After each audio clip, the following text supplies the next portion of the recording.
Bonjour à vous pour cette méditation du samedi matin.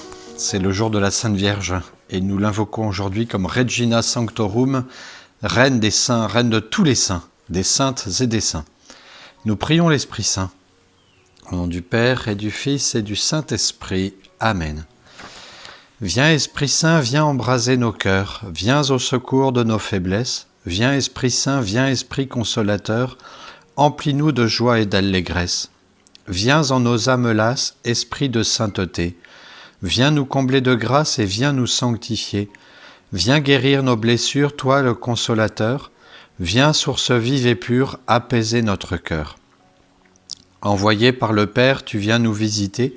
Tu fais de nous des frères, peuple de baptisés. Enfants de la lumière, membres de Jésus-Christ, nous pouvons crier Père d'un seul et même esprit.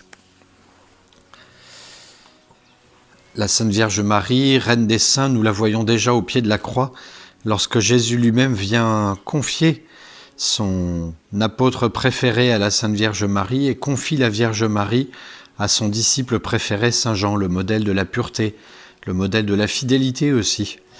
Et nous voyons du coup qu'il y a déjà un lien très étroit entre la Sainte Vierge Marie et les saints. D'abord parce que la sainteté, c'est d'être choisi par Dieu, c'est d'accepter la grâce de notre Seigneur pour qu'elle se réalise dans notre personne et que nous mettions en pleine lumière devant les hommes et devant notre Seigneur tous les dons qui sont venus de Dieu. Comme un curé d'Ars que nous voyons ici, qui est le modèle des curés parce qu'il reçoit cette grâce de confesser, qu'il va y donner toute sa vie, cette grâce de pouvoir prier, il y donne toute sa vie, cette grâce de l'humilité, de la douceur. Tout cela, il le reçoit et il le fait rayonner.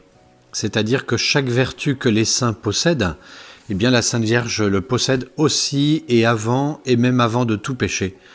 Elle a donc elle est comme un intermédiaire entre Dieu et les saints dans cet ordre de la grâce. Elle reçoit tout de son Fils, elle reçoit tout du Père, elle reçoit tout du Saint-Esprit. Et comme elle reçoit du coup dans ses dons la générosité, elle ne garde rien pour elle, elle reverse tout sur les saints.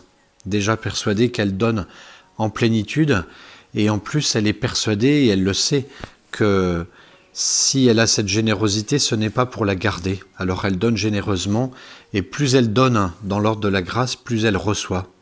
Plus on donne dans l'amour, plus on gagne en amour. Plus on donne en fidélité, plus on gagne en fidélité. Tous les dons spirituels sont des dons que nous pouvons essaimer, que nous pouvons répandre tout autour de nous sans les perdre, au contraire en les faisant grandir. Demandons donc aujourd'hui à notre Seigneur, à la Sainte Vierge Marie, d'être notre Reine aussi, pour que nous soyons une sainte, un saint aujourd'hui, à recevoir toutes les grâces du ciel et à les redonner. Soyons généreux dans ce que nous faisons avec les autres, généreux dans les biens spirituels. C'est notre résolution du jour. Je vous salue Marie, pleine de grâce, le Seigneur est avec vous. Vous êtes bénie entre toutes les femmes, et Jésus, le fruit de vos entrailles, est béni. Sainte Marie, Mère de Dieu, priez pour nous pauvres pécheurs, maintenant et à l'heure de notre mort. Amen. Bonne journée à vous, à très bientôt.